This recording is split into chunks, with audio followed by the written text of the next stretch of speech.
Tema porque tras la presentación que hizo la policía de más de una veintena de presuntos delincuentes, según la fiscalía, solo 12 habrían sido imputados. Del resto se desconoce cuál es su situación. El pasado viernes, el comandante general de la policía presentó a 24 presuntos antisociales, todos aparentemente miembros de pandillas peligrosas que operaban en el centro de la ciudad en horas de la noche y la madrugada. De esta gran cantidad de personas, según la fiscalía, solo 12 fueron imputados, entre menores y adultos. Uno de los fiscales que imputó a los antisociales dio a conocer la situación de 8 personas, quienes, pese a que se solicitó la detención preventiva de todos ellos, un juez otorgó a algunos detención domiciliaria. El Ministerio Público ha emitido la resolución de imputación formal por el delito de robo agravado. Aclarar que el Ministerio Público ha solicitado, dentro de las 4 investigaciones, la detención preventiva para todos y cada uno de los imputados, de los cuales 6 han sido beneficiados con la detención domiciliaria y 6 habrían sido dispuestos por el juez que ha conocido la causa la detención preventiva.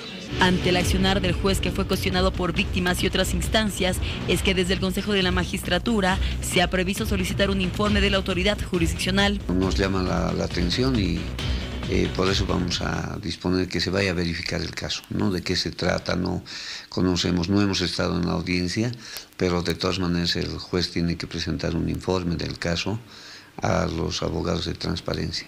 Esta no es la primera vez que se observa el accionar de jueces por liberar delincuentes, ya que anteriormente se ha conocido de una gran cantidad de reclusos que salieron de la cárcel, la mayoría prontuariados, que muchas veces tras salir de prisión retornan a las calles a cometer delitos.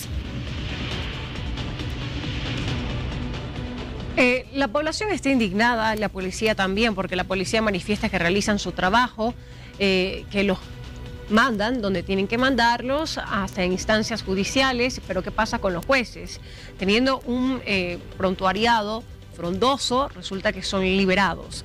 ¿Qué es lo que está pasando? El Consejo de la Magistratura se encarga de destituir, se encarga de nombrar y también se encarga de hacer seguimiento a los jueces y vocales. Y justamente es que en esta mañana estamos con el doctor Williams Dávila, encargado distrital del Consejo de la Magistratura, a quien le damos la cordial bienvenida, porque llama mucho la atención, ¿no es cierto? Son jóvenes, algunos mayores de edad, otros menores, pero que ya tenían antecedentes y aún así cuando se los ponen ante un juez, el juez toma la decisión de, en algunos casos, darles medidas sustitutivas. Buenos días. Buenos días, tengan todos ustedes. Bueno, es importante hablar de este caso y aclarar algunos aspectos, ¿no? Primeramente que de lo que dice el fiscal han sido imputados 12, de 6 han sido detenidos preventivos y otros 6 han puesto con medidas sustitutivas. De acuerdo a la información ya del caso mismo, en muchos casos han sido imputados por receptación. La receptación tiene una pena que en su máximo no excede a los 2 años, por lo tanto no procede su detención preventiva.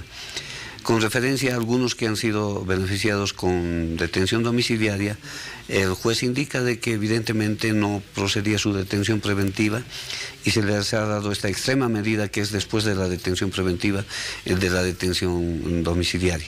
Ahora, con referencia a lo que dice la policía, nosotros los agarramos a los delincuentes y el Ministerio Público imputa y el juez los pone en libertad. Es necesario tomar en cuenta, como abogados todos saben, que el juez ya controla garantías constitucionales. La policía es la que actúa acción directa, digamos, agarrarlos. En ese momento la policía no puede ser juez y parte, tiene que ser siempre defensor de la sociedad, los intereses de la sociedad, igual que el Ministerio Público. Pero el juez ya tiene que ver ambos derechos. O sea, el rol es muy diferente del juez. Por eso es lo que no se entiende muy bien en la ciudadanía, los abogados. Imagínense si alguna persona es aprendida y no tiene mucho que ver en el hecho delictivo. ¿Quién va a garantizar los derechos? Es el juez. El juez ya tiene que ver ahí quiénes pueden ser detenidos preventivos, quiénes pueden ser liberados, quiénes pueden ser con medidas sustitutivas o detención domiciliaria. Sin embargo, lo que nosotros queremos que los jueces vean y de cerca es que podamos evitar que delincuentes con prontuario, digamos, habitual, puedan estar libres en las calles, porque eso es la prevención del hecho delictivo. Bien, doctor, ahora, ¿qué pasa con las garantías de los denunciantes? ¿Dónde están estos derechos? Porque inmediatamente que se capturan a estos delincuentes, llegan víctimas. Llegan víctimas, identifican a las personas que fueron partícipes en cierto momento del robo. Son personas que tienen antecedentes. ¿Los antecedentes no cuentan? Cuentan los antecedentes, porque ahí precisamente el juez puede tranquilamente traducir en riesgos procesales el antecedente, ¿no? Es decir, hay un riesgo procesal que dice la ley del procedimiento penal también, el peligro común para la sociedad, ¿no? Y estamos ahí, esa persona es un peligro, porque si se lo pone en libertad inmediatamente puede ir a delinquir, y eso es lo que nosotros estamos recomendando constantemente a los jueces, para que no puedan dejar, de acuerdo a sus antecedentes peligrosos, a estas personas, para que nuevamente vayan a tener otras víctimas, ¿no? Se decía, doctor, que uno de los aprendidos fue liberado 2 semanas antes de la cárcel y vuelve a reincidir, vuelve a delinquir. ¿Qué es lo que está sucediendo? Algo no se está haciendo bien. Ahí es cuando la sociedad, ¿no es cierto?, se pregunta, ¿qué sucede con la justicia? ¿Qué sucede con estos jueces de repente que ya saben que hace 2 semanas, porque me imagino que lo han debido tener en el registro, hace 2 semanas salen de la cárcel y nuevamente salen a delinquir a las calles? Claro, con referencia a este tema, la Constitución Política del Estado es la base fundamental para un procedimiento penal. Y si leemos la Constitución Política del Estado, tiene una garantía, que es la presunción de inocencia. Mientras no se tenga una sentencia condenatoria y ejecutoriada, se presume la inocencia de una persona sometida a una investigación. Lo que se tiene que trabajar para evitar este tipo de conductas reiterativas constantemente, porque tampoco se los puede tener en la cárcel indefinidamente. Hace un par de semanas el Tribunal Departamental ha hecho unas sesiones constantes de descongestionamiento de los detenidos de la cárcel. Entonces les han dado muchas cesaciones, una serie de cosas, a pedido también de muchas instituciones, por el hacinamiento que existía en las cárceles, con los detenidos preventivos que no tenían sentencias condenatorias.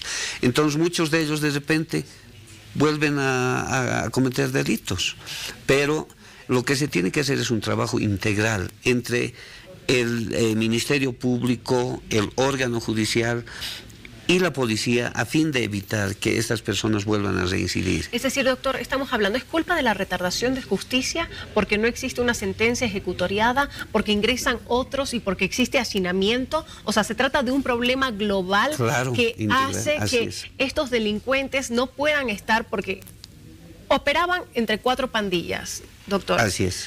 Entre 4 pandillas. Si se deja libre a uno, no sabemos qué tipo de medidas pueda tomar. No sabemos si tiene otro tipo de conexiones. Exacto. Entonces la ciudadanía está desprotegida. Está en peligro. Ahora, lo que debían hacer, en este caso, por ejemplo, y no le he escuchado yo al fiscal que haya solicitado un procedimiento inmediato. De ninguno. Cuando se los agarra en flagrancia, cualquier persona que esté cometiendo un hecho en flagrancia tiene que someterse a un procedimiento diferente al común, que es el procedimiento inmediato. ¿Qué quiere decir? Que en plazos cortísimos, va a tener una sentencia condenatoria. Y esto lo hace el fiscal. El fiscal es el que pide al juez. El fiscal es controlado por el Ministerio Público. Por el Ministerio es decir, el Ministerio Público debería hacer un seguimiento a esta persona, debía hacer un seguimiento.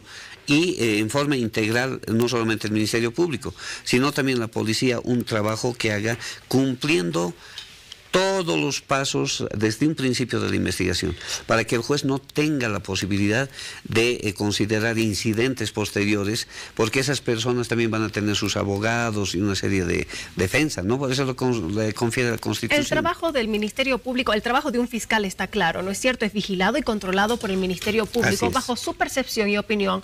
¿Cuál cree y cómo cree que está el trabajo del Ministerio Público? ¿Creen que estos jueces y demás que están atendiendo este tipo de casos son los que de verdad necesitamos para tener una justicia digna?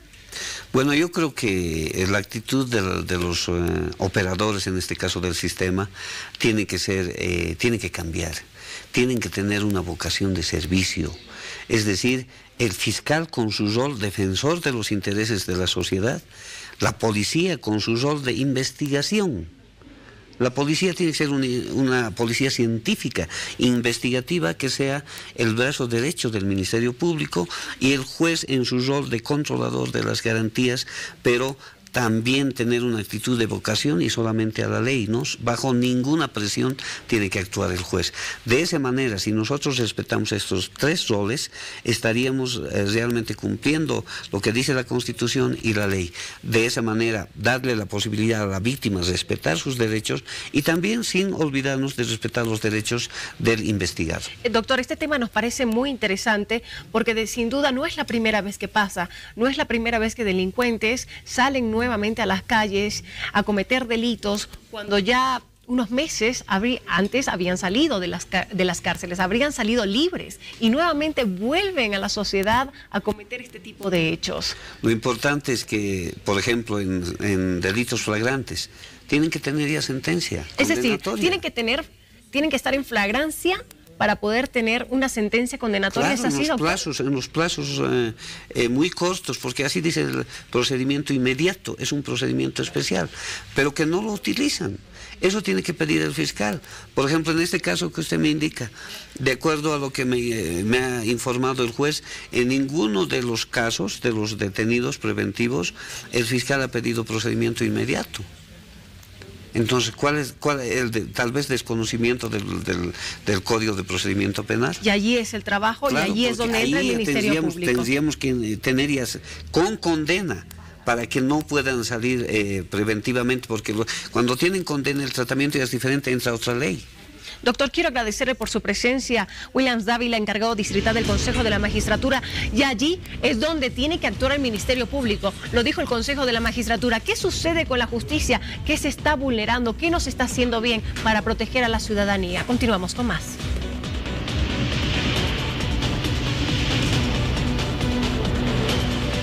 Muy bien, pero más adelante quédese con nosotros porque le estaremos hablando de la campaña México Vive.